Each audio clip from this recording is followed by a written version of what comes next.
কোন একটা মসজিদের কোন একটা মুসল্লি কোন একটা নামাজে যদি আমিন জুড়ে বলে, সালাম ফিরাবার সাথে সাথে দুয়ার পড়ার আগে তাকে বলবেন কে আমিন জুড়ে বলেছে দাও করি নাই।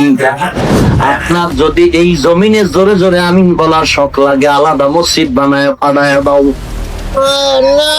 আপনার যদি এই জমিনে জোরে জোরে আমিন বলার শখ লাগে, আলাদা মসজিদ বানায় দাও।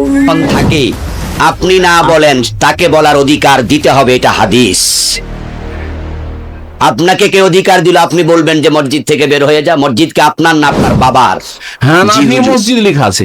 আপনারা যদি 50-100 বছর আগে থেকে হানাফি মসজিদ লিখতে পারেন, তো কেউ যদি আহলে হাদিস মসজিদ লিখে, তো তাদেরটাই শুধু অপরাধ হলো, আপনাদেরটা অপরাধ না। 420 নম্বর হাদিস দেখেন, গোত্র ভিত্তিক সেই সময় বিশ্বনবী মসজিদের নামকরণ করেছে আহলুল হাদিস, এই নাম দিয়ে মসজিদ নামকরণ করা যায়।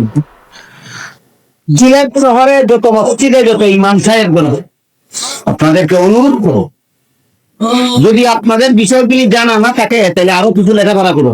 প্রাইভেট হতো লেখাপড়া করা যায়, ইমামকে ঠিকঠাক হোক লেখাপড়া করো। আর যদি বিষয়গুলি আপনাদের জানা থাকে তাহলে কোন একটা মসজিদের কোন একটা মুসল্লি কোন একটা নামাজে যদি আমিন জুড়ে বলে, সালাম ফিরাবার সাথে সাথে দুয়ার পড়ার আগে তাকে বলবেন কে আমিন জুড়ে বলেছে দাও। তাহলে পরে বলবেন কুল হাবি তো ভাই সব আমিন জুড়ে বলা শুনল দেখাইবে, তারপরে যাইবে। যদি দেখাইতে পারো না তাহলে এক মাই ইমোচিত করিস না, তরকারি দিয়ে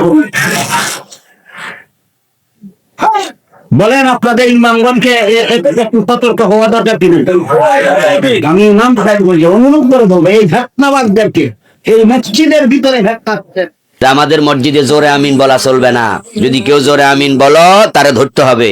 এই মসজিদে আইসেন না, অন্য মসজিদ করেন, অন্য মসজিদে চলে যান। জোরে আমিন ওলারাও ভাবছে জোরে যেহেতু কইতে পারি না, আলাদা মসজিদ লাগবই। মানে শরীয়তের বিধানগুলোকে নিজের জায়গায় রাখতে আমরা ব্যর্থ হচ্ছি। যদি হাদিসে জোরে আমিন বলার অপশন থাকে, আপনি না বলেন তাকে বলার অধিকার দিতে হবে, এটা হাদিস। আপনাকে কে অধিকার দিল আপনি বলবেন যে মসজিদ থেকে বের হয়ে যা? মসজিদকে আপনার না আপনার বাবার?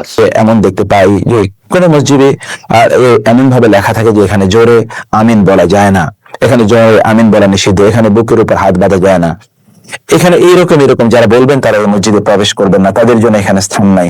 এমন যখন কোন সম্ভাবনা সমাজে তৈরি হয়, সেই ক্ষেত্রে যারা জোরে আমিন বলেন এবং এটি হাদিস দ্বারা স্বীকৃত, যারা বুকের উপর হাত বাঁধেন, যা সহিহ হাদিস দ্বারা স্বীকৃত, এমন যদি কেউ মনে করেন যে আমরা সেখানে গেলে নির্বিঘ্নে অথবা আমাদের মনের মতো করে সুন্নাহ মোতাবেক আমরা সালাত আদায় করতে পারবো, তাহলে সেই ক্ষেত্রে এই চিহ্নিত করে নামকরণ করা জায়েজ আছে, তাদের কোনো সমস্যা নাই। উলামায়ে কেরাম তাই মনে করেন। একটা প্রশ্ন ছিল, মসজিদের নাম আহলে হাদিস দেওয়া যাবে কি যাবে না? ভাই যাবে না? যাবে। সূরা হাদিসের 1 নম্বর আয়াত সকলে জানেন, আল্লাহ সুবহানাহু ওয়া তাআলা বাইতুল আকসা মসজিদে নাম আছে না? মসজিদুল নববী, মসজিদুল হারাম, মসজিদ আবু বকর, মসজিদুল ওমর, ওসমান, আলী আছে না নাই? তাহলে ব্যক্তি বিশেষ গোত্র বিশেষ মসজিদের নাম প্রচলন বিশ্বনবীর যুগ থেকে ছিল। আর কোরআনে তো বাইতুল মুকাদ্দাসের কথা আছে না নাই? আছে। তাহলে মসজিদের নামকরণ করা যায়। 420 নম্বর হাদিস দেখেন, গোত্র ভিত্তিক সেই সময় বিশ্বনবী মসজিদের নামকরণ করেছে আহলুল হাদিস, এই নাম দিয়ে মসজিদ নামকরণ করা যায়। মসজিদের নাম আহলে হাদিস। যেমন বললাম, মুসলমানেরা নিজেদের যে কোনো সুন্দর নাম দিতে পারে, মসজিদের যে কোনো সুন্দর নাম দেওয়ায় কোনো সমস্যা নেই। রাসূল সাল্লাল্লাহু আলাইহি ওয়াসাল্লামের যুগে গোত্রের নামে মসজিদের নাম ছিল, যেটা অমুক গোত্রের মসজিদ, অমুক গ্রামের মসজিদ। তো রাসূল সাল্লাল্লাহু আলাইহি ওয়াসাল্লামের যুগে মসজিদের নাম ছিল, অতএব মসজিদের নাম দেওয়া যাবে যতক্ষণ না নাম খারাপ হয়েছে। মসজিদুল আহনাফ হানাফিদের মসজিদ, মসজিদ আহলুল হাদিস, মসজিদুল সালাফ, মসজিদ আবু বকর, তারপরে এটা কি মসজিদ? মারিধারা মসজিদ। যে কোনো নাম, যে নামের মধ্যে খারাপ বাক্য নাই, সে নাম মসজিদের জন্য রাখা যাবে। কিন্তু আহলে হাদিস নাম কেউ দিলে অপরাধ করে দিল। আর আপনাদের এই 2-3 দিন আগে বোর্ড দেখলাম আমি, বড় সাইনবোর্ড, হানাফি মসজিদ, কোন এলাকার নামটা ভুলে গেলাম, বাংলাদেশে আপনারা বেশি বলতে পারবেন, হানাফি মসজিদ লেখা আছে। আপনারা যদি 50-100 বছর আগে থেকে হানাফি মসজিদ লিখতে পারেন, তো কেউ যদি আহলে হাদিস মসজিদ লিখে, তো তাদেরটাই শুধু অপরাধ হলো, আপনাদেরটা অপরাধ না? নিজের অপরাধ নজরে আসে না?